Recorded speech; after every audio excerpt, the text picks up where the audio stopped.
If you're looking for Magic cards, look no further than Flipside Gaming. They have all the latest Magic singles and product that you need to actually leave the house and battle in Magic the Gathering. And right now, if you would like to save 10% on your orders from Flipside Gaming, use the promo code CGB at checkout. That is promo code CGB.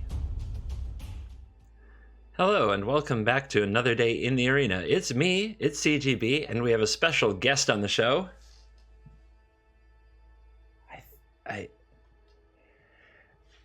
He never looks happy. And I always have this sneaking suspicion he's about to tear me to pieces.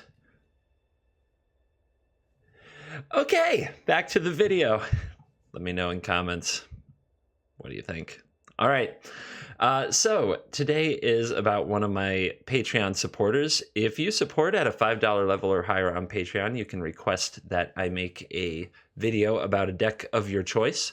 And today there's Not a Fish sent me this deck. So this is a deck built around drains. Not a Fish likes the good old drain gain. And what we're talking about there is anytime that the opponent loses one life and we gain one life. That is called draining in Magic. It goes back a long way to a card called Drain Life, which was 1 in a black. It was in the original set, and it was in the first booster pack I opened in Revised Edition a long time ago. But for 1 in a black, and then each black you pay after that, so it was kind of like a fireball or a banefire, I guess would be what the kids would call it these days. But each bet black mana specifically you paid after that, the opponent would lose 1 life and you would gain 1 life. So it's been called draining ever since. Our life goes up, your life goes down. And it's a very fun little mechanic that people get into, and it can be powerful in limited. However, it has always struggled making it too constructed. So when I was sent this deck, the request was to make it competitive in a best of 7 and against other aggro decks. I think that was asking a lot. Obviously, any kind of gain-drain philosophy, especially around a card like Epicure of Blood, will struggle. Because these cards, while a little bit flashy and very fun, don't get me wrong, they're not quite efficient. However, I'm always up for a challenge, and I want to do right by those subscriber requests. So I actually have built 3 different decks, trying to find one that would be fun and meet the needs of the original builder. So I've got 3 of them. I believe that the builder's favorite card is Epicure of Blood. So I have a version that I built around Epicure of Blood. We'll start with that deck. Then I'll also show you the other decks that I built, which are one built completely around the drain and gain mechanic alone, and one that's completely built around vampires as a tribe. But we'll start with the Epicure of Blood deck. All of these aren't necessary. I'm trying to make them at least a little bit competitive with red decks and things of that nature. Goblin Chainwhirler being a card makes that really hard, and I'm also trying to push I'm trying to push a certain card or mechanic for the fun of it. This is not one of the spiky videos. You're not going to see these on the Pro Tour anytime soon, but maybe they're good budget decks that are also fun and exploit a certain part of the game that some amount of my viewers find enjoyable. So go easy on them. All right, this one is all about Epicure of Blood. This card, whenever you gain a life, the opponent loses a life. So this is an interesting card, and right away, I think a lot of people want to abuse it by getting free triggers. And there are a few ways to get free triggers. One is Fountain of Renewal. The problem with Fountain of Renewal and this card is you want to be aggressive, and Fountain of Renewal is not an aggressive card. It sits on the battlefield without attacking a life total. Another is Ajani's Welcome. So this card can certainly create the memes, and I was really looking to get it into the deck, and I would say you can probably play it instead of Legion's Landing if you don't want to spend rare wildcards on it, and we'll give that a try. I think Legion's Landing is a lot better, but for the fun of it, we will get some Ajani's Welcome in the deck. I don't think you want too many. What I really want with Epicure of Blood is I want cards to attack my opponent. I want their life total being reduced by the creatures as well as by the drains so that they're dying twice as fast. The pressure is so much more this way. So what I have are Healer's Hawk, which are tough to block, Adanto Vanguard, which is also tough to block, and with all that life gain, paying for the indestructible clause should be easy. Queen's Commission and Call to the Feast create a number of vampire tokens with lifelink, so when those hit you, gain and drain. Squire's Devotion goes wonderfully on Adanto Vanguard, as well as on another card I will talk about in just a second. And Sanctum Seeker backs up the Call to the Feast and the Queen's Commission, and is a nice tag team with the Epicure if you can pull it off. What we also have rounding out the deck is Ajani's Pridemate, another payoff for all that life gain. Making a giant Pridemate can also be really nasty, and then you get a Squire's Devotion on it and gain a bajillion life. Can be very fun. Dawn of Hope to draw some cards. I think it's pretty important to always have a way to rebuild in a deck. Although you can be pure aggro, that doesn't speak to my soul. And there's usually a deck that's better at being pure aggro than you. Unless you're the very low to the ground mono white deck or the mono red deck, it's probably hard to be the purest of aggro. Then we have 4 Conclave Tribunals. Sometimes you just have to take out something that is bothering you. I think that Conclave Tribunal is the best since we're a token deck with a lot of creatures. So let's go try this deck out and play a game or two and see if we like it. Let's see. This hand opens up on Hawk. Has a Tribunal and a Sanctum Seeker, but no vampires. It's a little double-sided, and we don't like. It's kind of clear that we're not quite a vampire deck, which is awkward, but we'll go for it. These still trigger the Epicure of Blood, which is what we're all here for, I think. Opponent leads on Llanowar Elf. It's a thing today. More Hawks, please. All the Hawks. Hawk City. Take him to Hawktown. Green-white.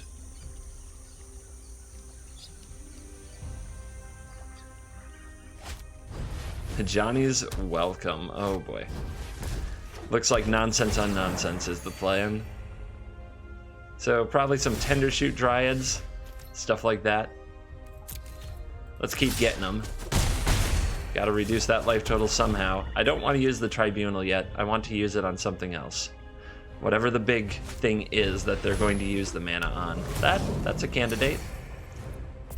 Of course, that's not what they use the mana on, which is, but they're not using the mana, so no reason to worry about it too much. All right then, let's play our Call to the Feast. Let's play our Conclave Tribunal using the Summoning Sick Vampires and one of our Hawks to take away the Pridemate before it gets silly, and keep the Hawk pressure coming. Second Ajani's Welcome. No more creatures? Doesn't look like it, and they don't have Settle the Wreckage mana available, so this is a pretty straightforward Sanctum Seek beat you up turn with a lot of drains and gains.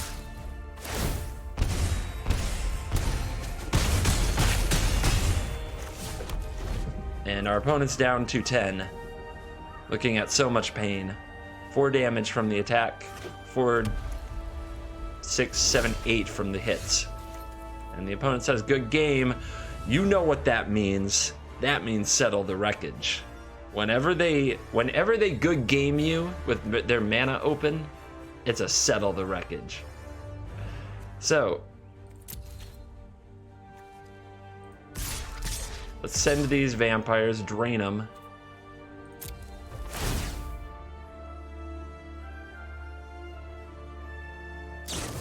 I told you.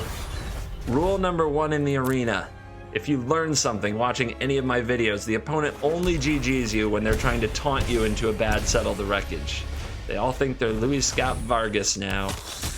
They all think they're on the Pro Tour trying to taunt somebody who really doesn't have a choice into an all-out attack. But not me, I have choices. I'm no fool. You won't get me that way. They do have a War Leader, which is a good follow-up. So our attack here is Drain for 3, puts them at 6. The Healer Hawks put them at 4, but they go block, block, and block. It's very bad. So, we have to attack with Vanguards, not Sanctum Seeker. I don't want to lose it to the War Leader. And the Vanguards we can pay the life for to keep them alive, even if the War Leader blocks it, because we have so much life. Plus we get the drains in with the Sanctum Seeker.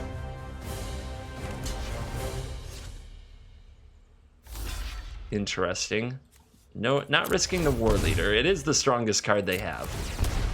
And it can turn around and attack next turn and make some 1/1s and generate a lot of life. I'll hold my last land.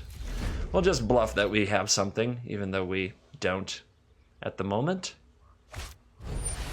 Tindershoot Dryad off the top with the Ajani's Welcome triggers. Can our opponent turn this all around?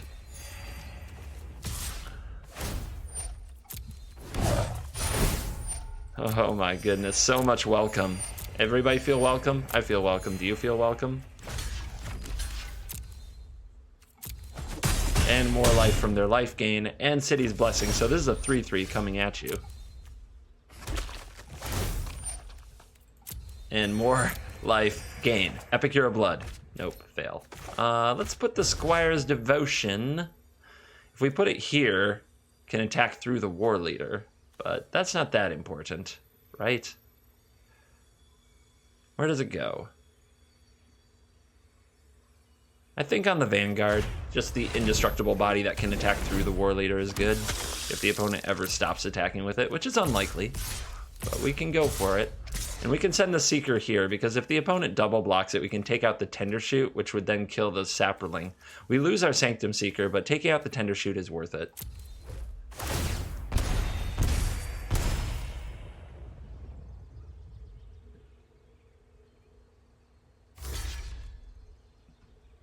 Nice big life linker we can pay 4, gain 4. Back down to 4. But the Ajani's Welcome Parade continues. The nonsense ensues. However, an Epicure of Blood would be a really nice draw in this spot. Oh no. Oh no.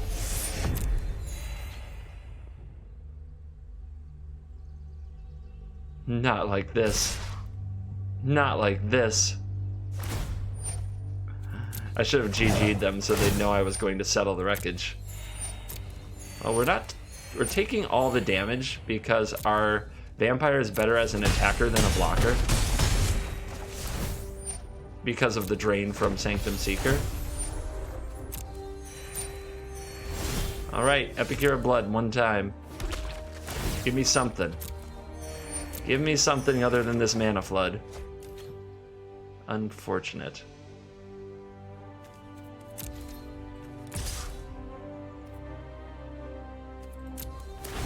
Get him.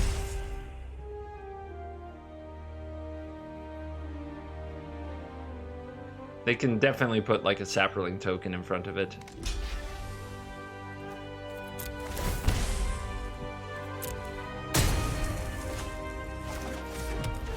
Well, our opponent drew the perfect 5 lands and enough good things to do with it. We, on the other hand, drew the sad 9/10 lander. Twice as many lands as our opponent. And that was all that it mattered. Actually, 3 of those came from a settled wreckage. I'm overblowing it.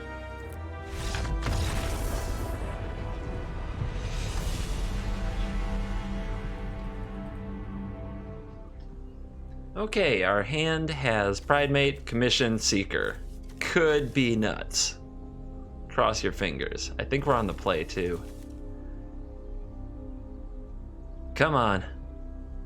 Come on, one time, let it live. Let me Mega Pridemate Vampire combo somebody.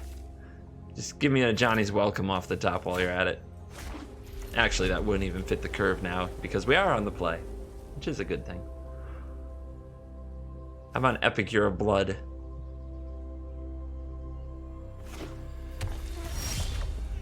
Oh, baby. Oh, baby. Now we need a land. And for our Pridemate to live.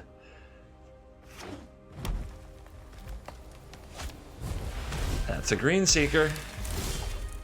Alright. This is a situation where you have a free attack. There's nothing to lose by attacking. And the opponent might not block because of some kind of fear of what you can do at instant speed. It also makes sense to turn on full control mode until there's a little lock over here. Come on. Come on, come on, come on, come on. All right, well, they're not going to lock. It's not going to lock. It just won't. I know.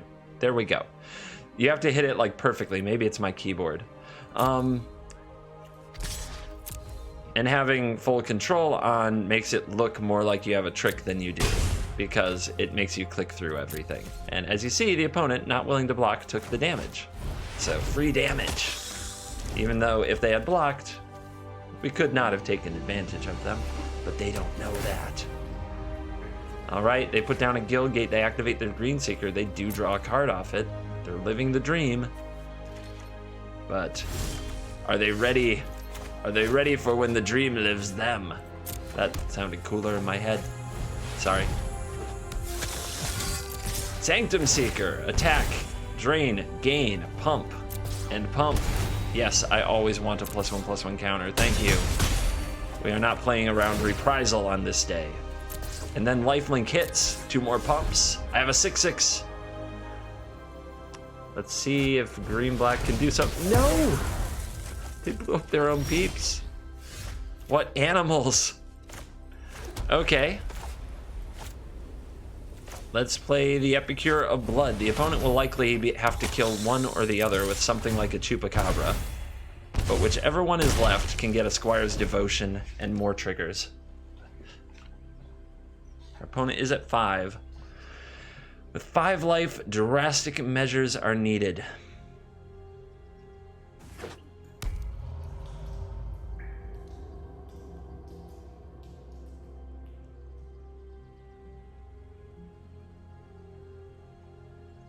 What will it be?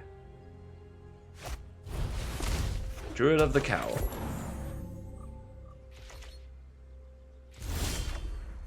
It could be a cast down, which could kill either one of these. All right, I'm going to go for it. Let's not be cowards. Not a cast down. There's the drains.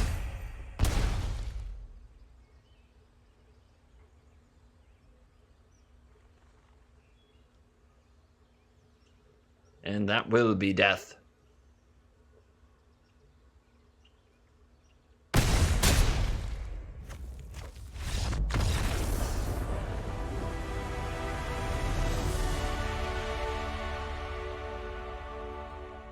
This is another handful of missing pieces. It needs to be mulliganed because we don't have any early creature pressure.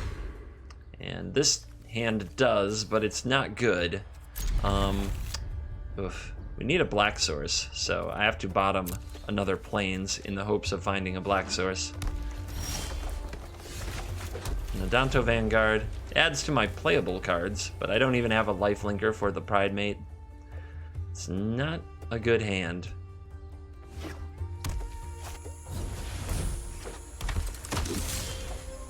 Hey, a black source changes everything. So I'm going to lead with the Vanguard. Pridemate can come out later. The Vigilance means our opponent can get in and still have this to try to throw in the way of the Vanguard if they wish, which is frustrating. And here it comes. No blocks, of course. Being a 1/1, it would not spar well.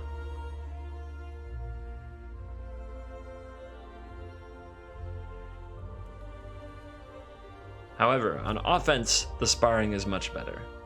Let's see what you would like to play. A Dauntless Bodyguard, okay? Making that indestructible. And that is all. So this turn will be Pridemate and Healer's Hawk. Before we do that, we'll send in with the Vanguard. We could Conclave Tribunal, but I don't really think that either of these are worth it. I would rather pay 4 life to kill one or the other, or just get some damage through.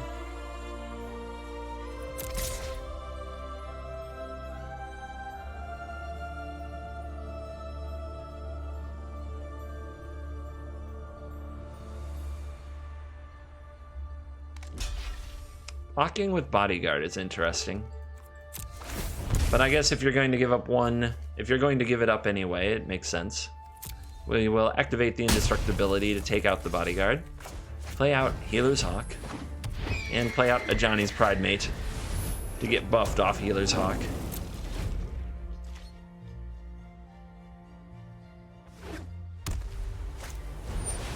History of Benalia, that is a good card, making Vigilance Knights. Fortunately, a growing Pridemate can block them, but it's not big enough to yet, so we have to take this hit from this Shieldmate, which, by the way, despite the appearance, is not a knight. Somehow got the costume, never got knighted. Feels bad, man. We could Conclave Tribunal the History of Benalia. It is a very good card. We could also call the Feast. We can do both. Both. I hate having to choose, don't you? So what do we tap? I think we'll tap the Vanguard, attack with Healer's Hawk. And of course the Summoning Sick Critters. Take away your History of Benalia. Move to combat, attack with Hawk. Gain a life, put a counter on our Pridemate, and now we have something bigger than these creatures to block it.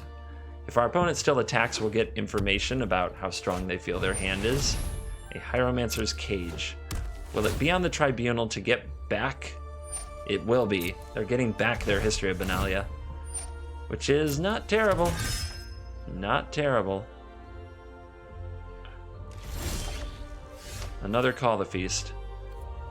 I'm going to send in my Vanguard and my Healer's Hawk, not my Pridemate and not my lifelinking tokens. I don't want them to die that easy, and a double block on Pridemate would be good. I want to build up my tokens and then work on getting Epicure going. I will definitely pay some life if the opponent wishes to block. I know I'm down to 9, but we have all these life linking tokens on the field. We're safer than we look.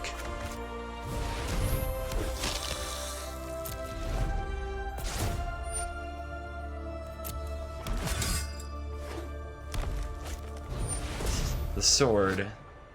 So equipped creature gets +2/+0, has vigilance, is a knight. So if only the Shieldmate, if only this human soldier guy carried this sword, then they'd be a knight.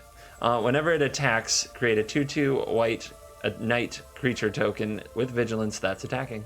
All right, cool.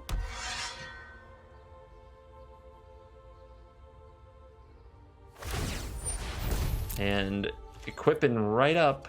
Are we attacking right away? Ooh. So, it has vigilance. It does not have... All right. So I think this is a bit of a mistake. They can take out a lot of our tokens, but what we can do, we can either give up 2 tokens or we can give up 4 tokens. But if we give up 2 tokens here, they lose a knight before it gets pumped by Benalia, and we have a 6/6. I think I like that a lot, so let's do it. Plus they have to pay to equip the sword again next turn, which may make it harder for them to do other plays that they'd like to do. Alright, that does a tap land and not play what I want it to play. Okay, let's keep it coming.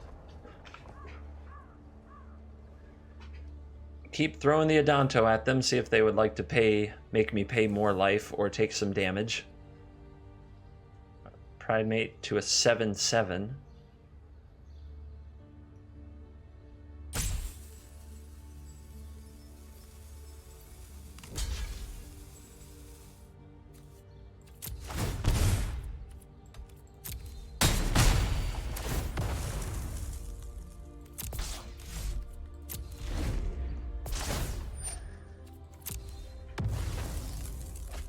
And now the knights are both 4/3s. The sword can make one a 6-power creature, but it would still run into the Pridemate. And let's see if that's what they wish to do. I wouldn't recommend it. Alright, they're coming at me. I'll block this one. I could take 6 and go to 1. I'm dead to any pump spell, so that doesn't seem wise. So I'll put 1 block over here.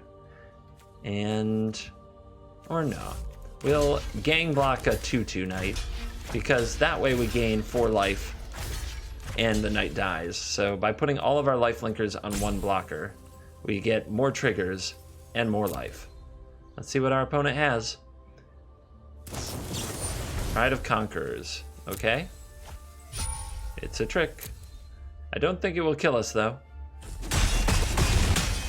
And they still lose 2 of the knights and go down to 1 knight left. We're at 5. The knight becomes a 2/2. We can play our Epicure of Blood.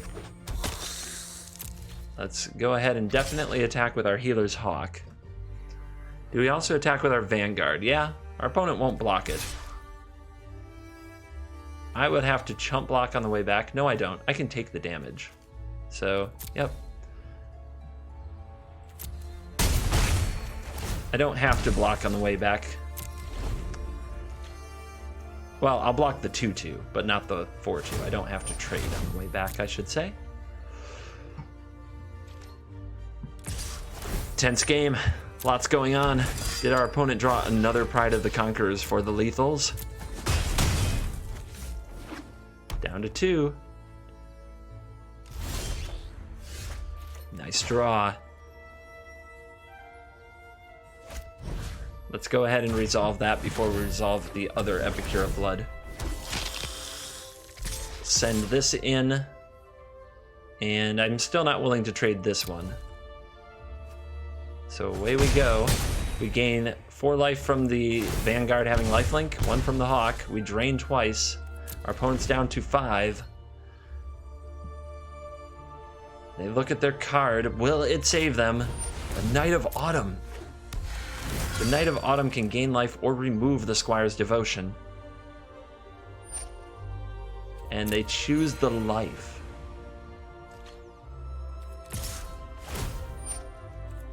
The sword-wielding knight continues to attack. I will block here. I will take the 4, so we have more attackers on the way back, and that should be enough to end the game, I think. Once we have a double Epicure of Blood out, we get 2 drains. So this will be worth 1, 2, 3, 4, 5, 6 damage. And they can only block 2 creatures, so they're taking an extra 2. Does that leave them at 1? It might. Let's see. Well, then there's the... So this is a life trigger, this is a life trigger, this is a life trigger. So that's 1, 2, 3, 4, 5, 6. Then they block here and here, and they take 2. God, they're going to 1. But I still think it's worth giving up the Epicure of Blood in this manner. So everybody's going in.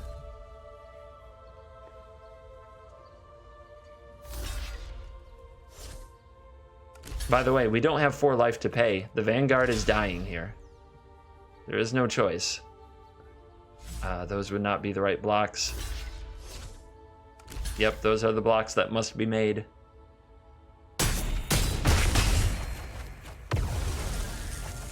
Here come those triggers. Down to 1.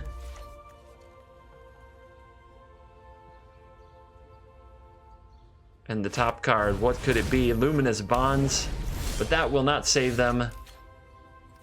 And that's the game. Healer's Hawk would have gone over and finished the job.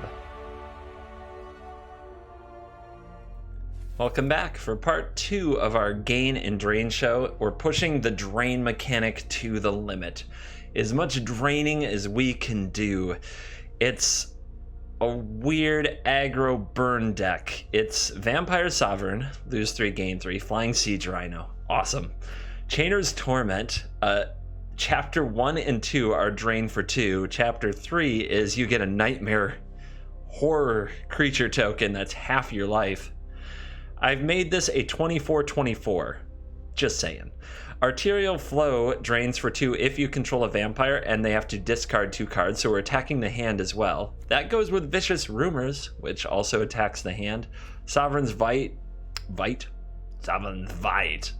Where did that come from? More draining.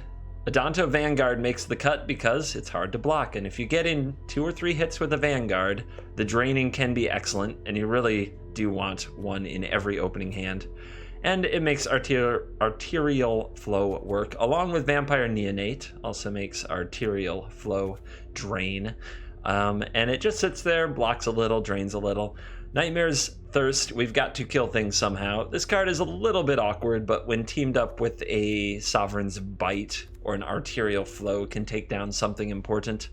And Dawn of Hope. This is the engine of the deck, so that if the opponent can't put enough pressure on you and you get time to draw many cards off it, you draw all the drain you need to just take the opponent down to 0.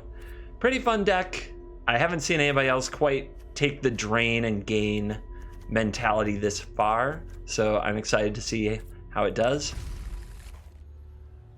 All right, on the draw, we have Adanto Vanguard. If we draw Swamp, Arterial Flow, Torment, and Sovereign, I'm going to keep it. I'm starting to lose my faith. I've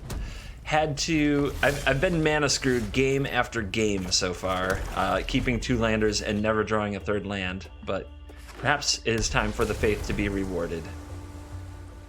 Oh yay, manual taps. God, fish on manual taps, what nonsense. We could kill this right away. Or we could wait for the Jade Bearer to come down and target something, which seems appropriate, but let's save it. Let's save the Thirst. No.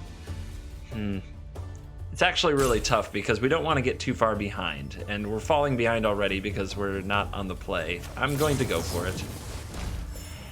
Like, we may just, even finding room to use 1 mana could be really hard if we draw lands off the top, or if we don't.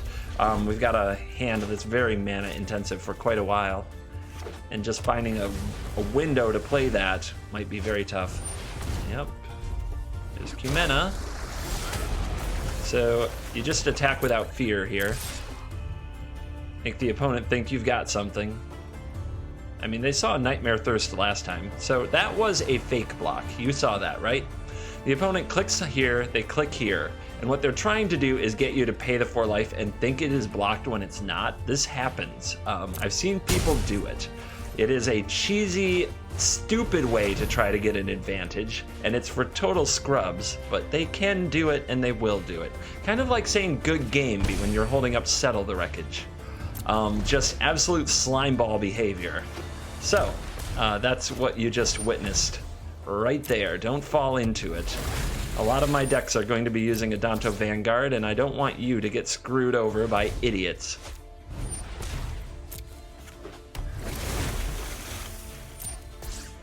All right, Jade Bearers are pumping the boy up. Land off the top. Here's the Chainer's Torment. Our hope now is to drain them out before we die, because we will die. It's just a question of how long it will take Cumena to kill us. But if we can use Vampire Sovereign, if we can draw the land and play the Sovereign next turn, and then a Sovereign the following turn, that could just curve into game over. Cumena will draw a card by tapping 3. As soon as Cumena can tap 5, it can do a lot nastier than that.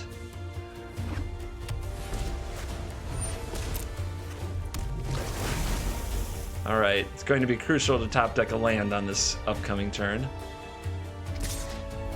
They're giving me a chance to block, so I will. Usually this becomes unblockable, but yeah, I'm, alright, we drew the land. We've got a shot here. Flying Siege Rhino, take them to 8. I think we're actually going to come up a little bit short, but we're at 30. Unfortunately, we'll go back down to 15 from Chainer's Torment. But we're in range. We're in range. We can't kill them next turn. We're off for that, even despite what I said earlier. And the creatures are going to start attacking. We can pretty much take all this damage. There's not a good reason to block unless we're killing something. Because regardless, we're going to lose a lot to the Chainer's Torment anyway.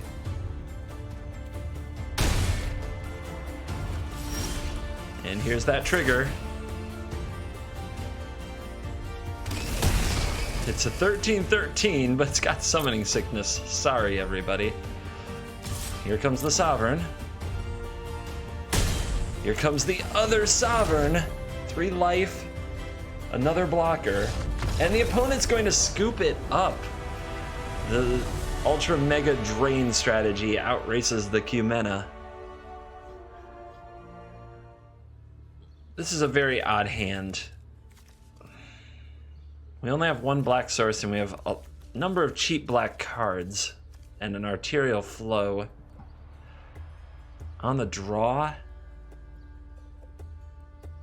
I think I should try for better. Okay. The Dawn of Hope is great if we find a white source and makes the hand a keep, but we do have to draw a plains.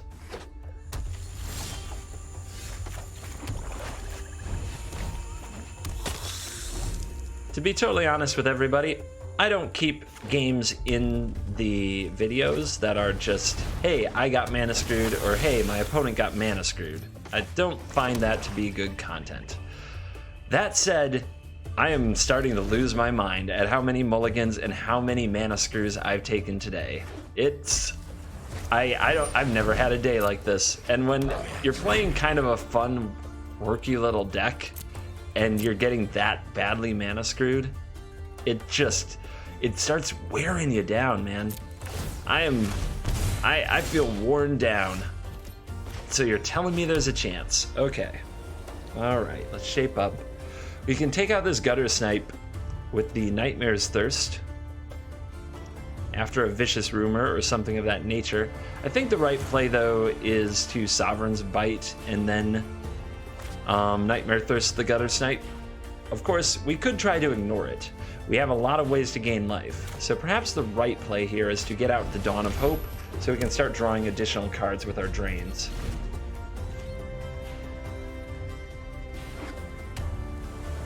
We also slide it under potentially counter magic that way. It's hard to tell what our opponent's doing, but they do have blue cards, so counter magic is very possible. Ooh, well that's potentially that's a much more dangerous clock. So that might be what gets Nightmare Thirst after all, but we'll let it get a little bigger first. Here comes attacks. We can block the Gutter Snipe safely. And our turn. Another land is a welcome sight. So let's fire off a Vicious Rumors at the opponent. They will discard a card. A card will get milled. Both will pump the Drake. Awkward. I'll draw another card from the Dawn of Hope, and another Neonate is fine. But the fact that the opponent's discarding spells probably means that they have plenty of spells to play with their Gutter Snipe and Crackling Drake.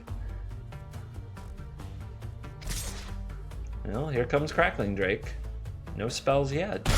And no spells for the turn. Perhaps it is a counter deck? If so, should I just sit? Because I have Neonate, Drain, draw a card. I mean, yeah, I guess I should make my opponent make the move. We could do it now and possibly hit our land drop, but then we give up a damage. How much is that worth? I guess I'd prefer to hit my land drop. I'd give up a damage for that.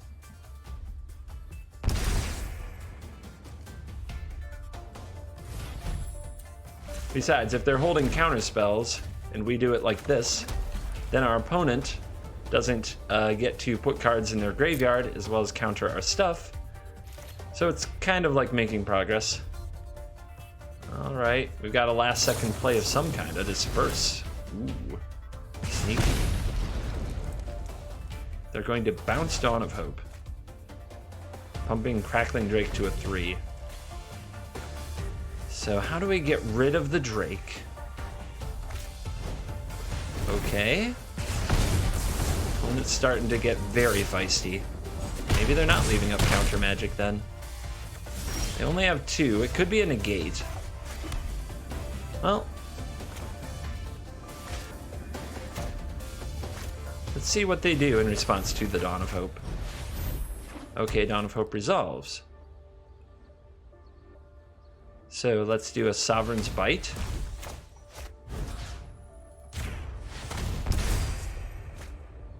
Decline. Let's do a Nightmare's Thirst, taking out Crackling Drake. And unfortunately we can't pay. And let's play another Neonate. Back up to 13, Drake in the graveyard. A little bit of the pressure is relieved. Here comes Sift. We still have a Gutter Snipe, but I think that we can gain back life against a Gutter Snipe.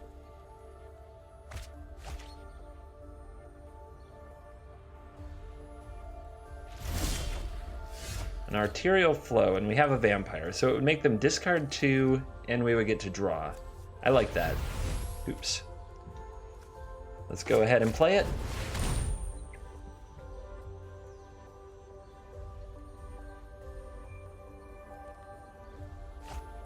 A Sinister Sabotage and an Enigma Drake. That is a scary hand that they have. And we draw Nightmare's Thirst. Well, we already gained 2, so we can take out the Gutter Snipe with this Nightmare Thirst, but I could also save it to go with a Vampire Sovereign to kill another Drake. And if they discarded an Enigma Drake, I think I need to be ready to kill another Drake. So I'm holding the Nightmare Thirst.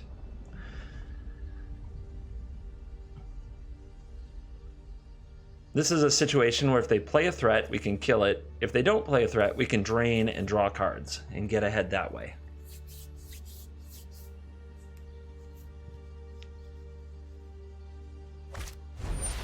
Here comes the Drake.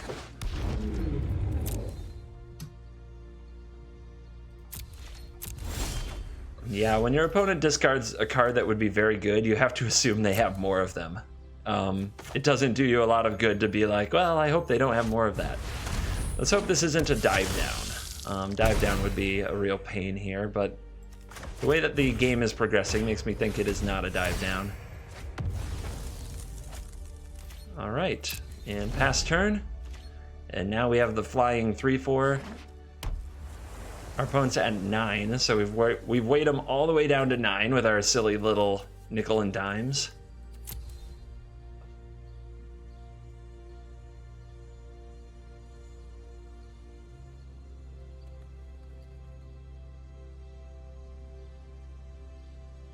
I think the opponent is likely going to light this on fire or use a lava coil to kill it, the way that the hand is moving around.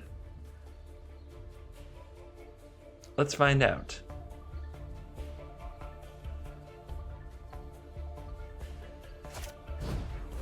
Entrancing Melody. Stealing a Neonate. Interesting. Chainer's Torment.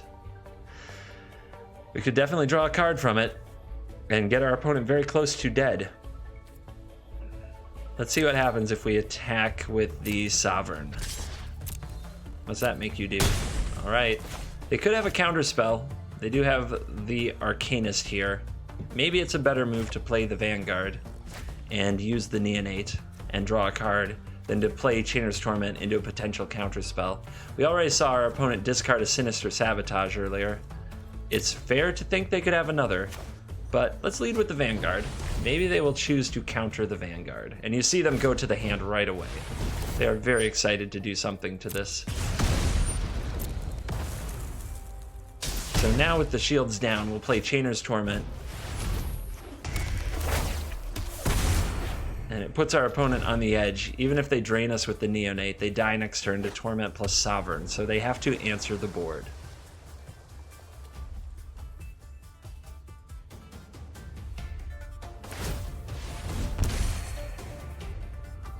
Drain from the Neonate, an attack from Gutter Snipe and the Arcanist.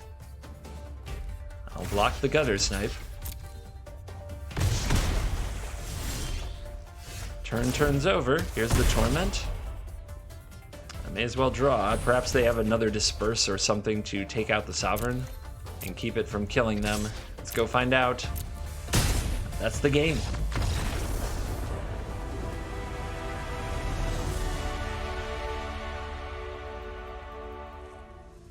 Alright, this is the third version I would put on the Epicure of Blood vampire theme, and in this one we're just going all tribal vampires, which is a very fun way to play the game, in my opinion. I like tribal decks. I know a lot of you do too. And in this case, we're going all the way up to Champion of Dusk to draw a bunch of cards, and the Immortal Sun.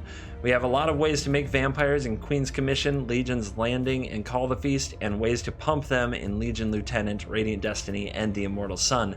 Adanto Vanguard still makes an appearance, but you don't want to draw too many of them when going wide is the ultimate goal. A few cast downs and 4 Conclave Tribunals to keep opposing creatures at bay. Not too much to say. I'm sure that you've seen vampire decks around before. This is the list we're running today. It is focused on getting wide and turning that into advantage with anthems and card draw. Turn to Zealot, some pumps. We just have to draw some ways to make some vampires, some token creators.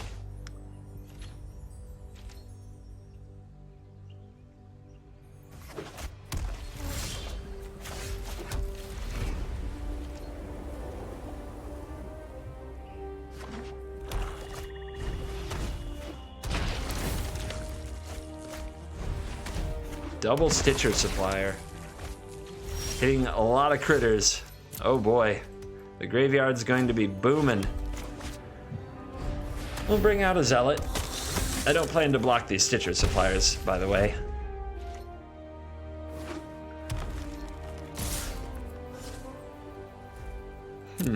One and one. Not that aggressive.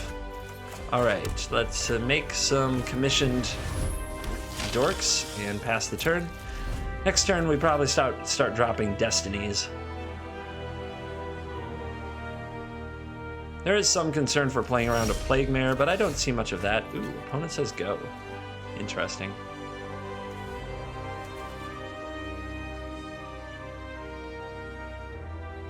Yeah, I think we play a Destiny here.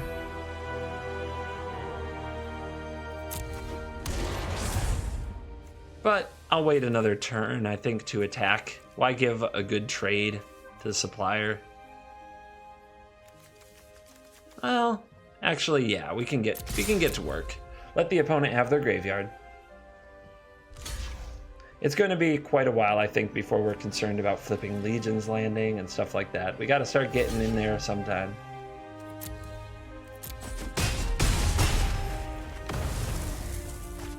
And you wouldn't want to play a Destiny and then not take advantage of it, have it get Reclamation Saged. Full graveyard combo over here from the opponent. We see Journey to Eternity, Moonmark Painter, more Golgari Raiders. Here's a Molder Hulk. They got some big old 6/6 now. They don't have a Folly yet, I don't think. Memorial to Unity. So, they do run Detection Tower, which tells me they have ways to target creatures. I wonder if they have ways to target enchantments.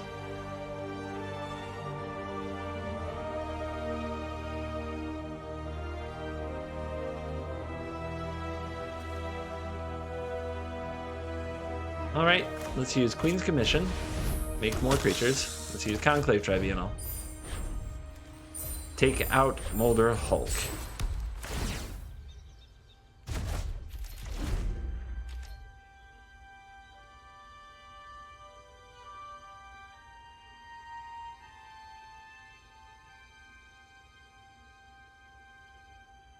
See how the opponent deals. Do they pack enchantment removal? Or Ritual of Soot? Golgari Raiders. It's a 9/9 with haste, and they're coming in hot. Interesting. We're in a good spot because we can completely counter race them. We can go with the Legion's Landing, which will flip, and another Radiant Destiny. And we will deal 9 damage right back to them. And well, you can take out their 9/9, which just seems like icing on this particular cake.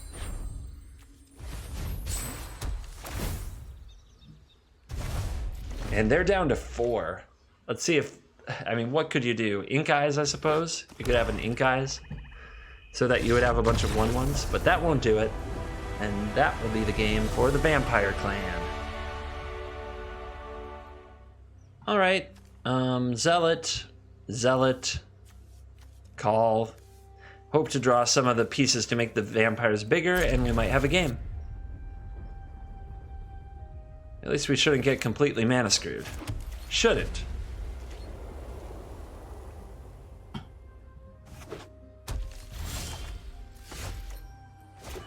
Alright, get the Zealot going. Radiant Destiny, excellent.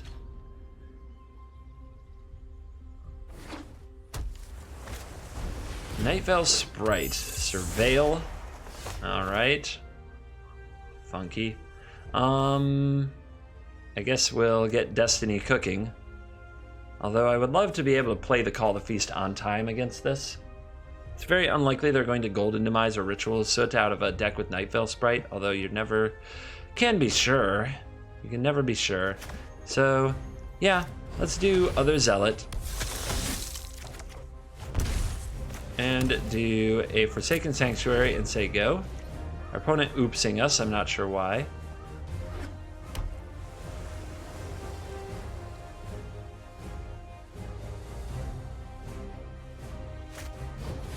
Here's a Thoughtbound. Nightveil Sprite. They're very excited about this.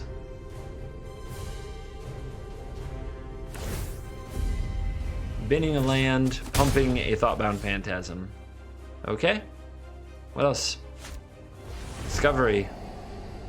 They're very, very excited about this. They really believe in what they are doing.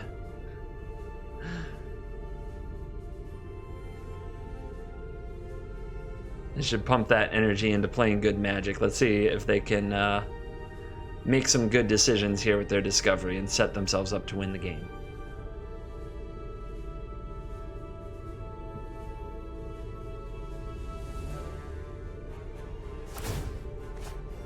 Land to the graveyard and another discovery. No, yes, first discovery? I think that's another discovery, so they binned both.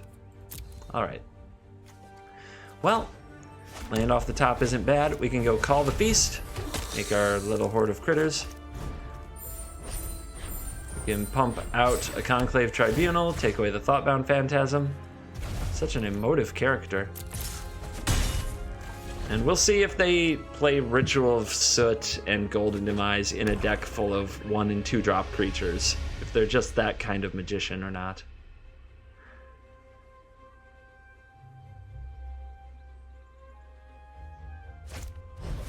Spybug. Sure. Yeah, very nice. We're all impressed. I'm impressed, aren't you? Now, what do you take? The Destiny makes a great attack. The champion draws 6 cards. So, champion down.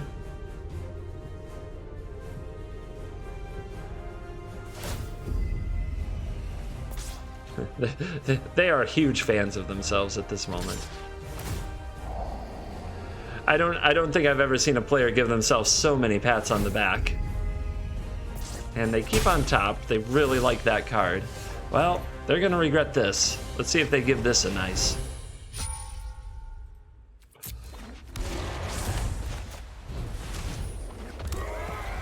Roar. Oops, indeed. How much damage would you like to take?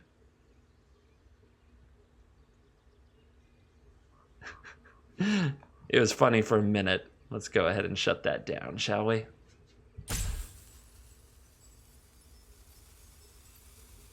Maybe you should focus on whether or not you should block. All right. They kept on top. It's either going to be a Doom Whisperer or a Ritual of Soot. A Chupacabra. Okay. I mean, that's fine. That's kind of interesting that they kept it on top without a Legion's Lieutenant. Maybe it was already in their hand and this is not the card they kept on top.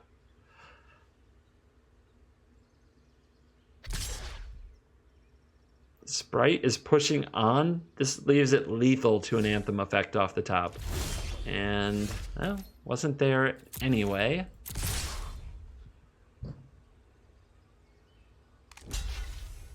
Sprite, you want some? Or are you just a sad chump away? Looks like it. Down to 3.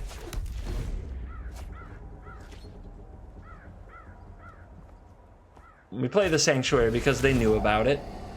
Notion Rain. I hope they didn't keep that on top. If they kept that at some point, they are fools. That 2 damage, man. Another spy bug. Yep. Go emote at somebody else. This victory is ours. I hope that you enjoyed this look at 3 different ways to take the Eternal Thirst deck and build around either the Vampire mechanic, the Drain mechanic, or an Epicure of Blood, aggro-y, life-gainy type thing. If I had to pick one with a gun to my head, I actually really enjoyed the Drain Gain, all-in Drain deck. I haven't seen anything quite like it out there, and it played pretty fun. It lets me both deal damage, gain life, and draw cards. That's kind of my thing. Once you get card drawing in there, I'm a much happier player. Thank you very much for watching the video. I hope that you enjoyed it, and as always, I'll see you in the next video.